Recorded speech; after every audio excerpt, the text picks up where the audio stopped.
This is the important dialogue of King Edward II that has been taken from Act 5, Scene 1st. This is the second dialogue of King Edward II here.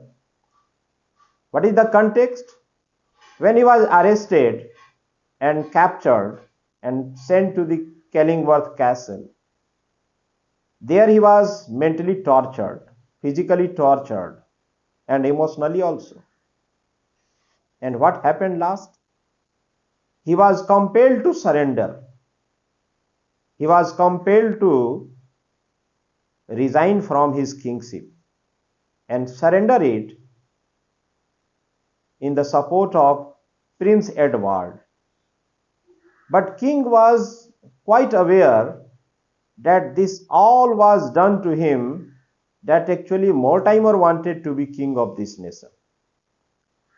He has already understood that he has been in the illicit relationship with his wife, Queen Isabella. And Queen Isabella is in support of Mortimer now. So that's why it is quite clear that he is going to resign from his kingship. He has resigned and surrendered the crown. But this, as they are claiming that you have resigned from your kingship and surrender in support of your son, Prince Edward, but he understands clearly that it is not for his son, Prince Edward. This crown is going to young Mortimer, not his son, Prince Edward. Because he is just a teenager, he is just a soft child. He cannot, anytime, any moment, he may be murdered. Prince Edward anytime may be murdered. So this is actually for young Mortimer. So there he says that no, it is not for Mortimer. It is for Mortimer, it is not for the Edward's head. Actually, Mortimer is going to be the king. So it is the fact. How can my son be the king of this nation? He is a small child, he is a teenager, and he is very soft. Actually, he has been circled in the group of wolves that are very dangerous. Anytime he may be murdered. How can he be the king in this situation? Further he says, if proud Mortimer do wear this crown, heaven turn it to a blaze of quenchless fire. But in the second option, if Mortimer unlawfully, illegally becomes king of this nation, God should punish him. And the crown that he will wear, he assumes that heaven turn it to a blaze of quenchless fire. So he requests the God that this crown should be turned into a fire, or in this way he may be punished. Or like the snaky wreath of Tisiphone, in guard the temples of his hateful head. So further he says that if he bears the crown, this should be turned into fire, and if it becomes, it should be a snaky wreath of Tisiphone. So there may be snakes in this crown, and it should bite him. So in this way he assumes, so shall not England's vines be perished, but Edward's name survives, though Edward dies.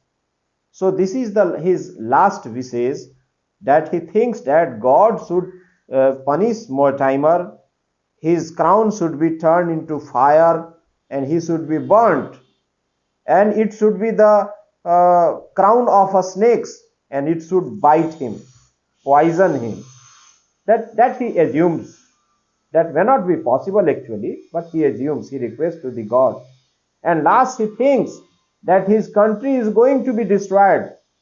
This young Mortimer and his wife Isabella, they have destroyed my country that I was responsible to save, but this has been destroyed. Further he says that he is very happy if he surrenders this crown and it is intended for his son Edward. It means one Edward is dying, second Edward is going to be the king of England. No, if one Edward is surrendered, if he is murdered, there is no problem. If the son of the king, Prince Edward, become the king, it is no problem. He is still then he is happy. He thinks that it is proper that his son should be king of this nation, not Mortimer. Although he cannot help it, he can't do anything, he can't support his son, he can't stop Mortimer to be the king of this nation. He is a helpless king now. He is a captive. He is arrested and kept in the Kenilworth castle as a jail, as a prisoner. But now he can only pray to the God. He can only request to the God that he should ensure that Mortimer should not be the king of this nation illegally or unlawfully. If his son becomes the king of the nation, it is the most welcoming thing. No, he is happy still, even in this torturing situation, that if his son becomes the king of the nation, it is okay, it is good. So this is the meaning of this explanation. Now this is the third dialogue of King Edward II from Act 5, Scene 1st. The dialogue starts in that way. Ah, Leicester, way how hardly I can brook to lose my crown and kingdom without cause. No. The explanatory line starts from line number 60 in this way. But stay a while, let me be king till night, that I may gaze upon this glittering crown. What is the context? That he has been arrested by the soldiers of Mortimer and kept in the Kenilworth castle, where he has been tortured physically, mentally, and emotionally. He is taunted, he is abused by the soldiers of Mortimer, so that he may not be comforted anyway, and he may suffer a lot. At that situation, when he is informed that he has been ordered to surrender, he has been instructed by young Mortimer to resign from his kingship. So he was at last forced, compelled, and he surrenders at last after thinking that his son would become the king of this nation. So that's why he resigns. He takes off his crown off, but suddenly he realizes that he was the king of this nation. How a simple baron can divest his powers? How Mortimer and Queen Isabella can force him to resign? How it is possible? Although he knows very well that he is a weak king now. He is under the control of young Mortimer. So there is no alternative than to surrender himself. So that's why he surrenders. But he thinks that in that night, in particular night, he should be the king, at least for one night, one more night. Why? Because he wanted to watch his crown carefully, so that he can keep the memory of this crown. In the night, he wanted to watch it, stare it, observe this crown, how beautiful it was, that I may gaze upon this glittering crown. Glittering crown means it used to be made of diamonds, no? So that's why he wanted to observe it carefully. So shall my eyes receive their last content. He wanted to be happy to see his crown carefully, to observe this beautiful crown. My head, the latest honor due to it. He wanted to enjoy this night as the king, because this is the last night of his kingship. So that's why he wanted to enjoy this night as the king of this nation, as if he hadn't been king of this nation. And jointly both yield up their wished right. Continue ever, thou Celestial sun, let never silent night pauses this climb. This is quite childish behavior of the king. Why? Because he thinks that first he is going to be the king of this nation, particularly for this particular night. That is his last wish. That he wanted to continue to be the king of this nation. Secondly, he thinks just like a child, and he invokes God, he requests God that God, please make this night that it should not end. there should not be mourning. So that's why this is just a childlike behavior, no? That he thinks that because there would be no day, there will not be any mourning. So is this night will continue forever and forever, eternally. So in this way, he would be the king of this nation forever. This is just a childish behavior. All times and seasons rest you at a stay. That is his intention, that he wanted from God, that there should not be change in season, climate. There should not be day or night. This should be a stop from here. No, so that he may be continue to be the king of this nation. That Edward may be a still fair England's king. This is his notion, that he thinks in that way. If there would be no new morning, new day, he will be the king of this nation. But whether it is possible, in practice, whether it is possible that there would be no day after this night, no, this is not possible. But he wishes, although this is vain wishes, this is false wishes, he wanted to befool himself. No, actually he has been now losing his mind. There is no control over his own mind. He has become restless, mindless. No, so that's why he has been behaving in that fashion.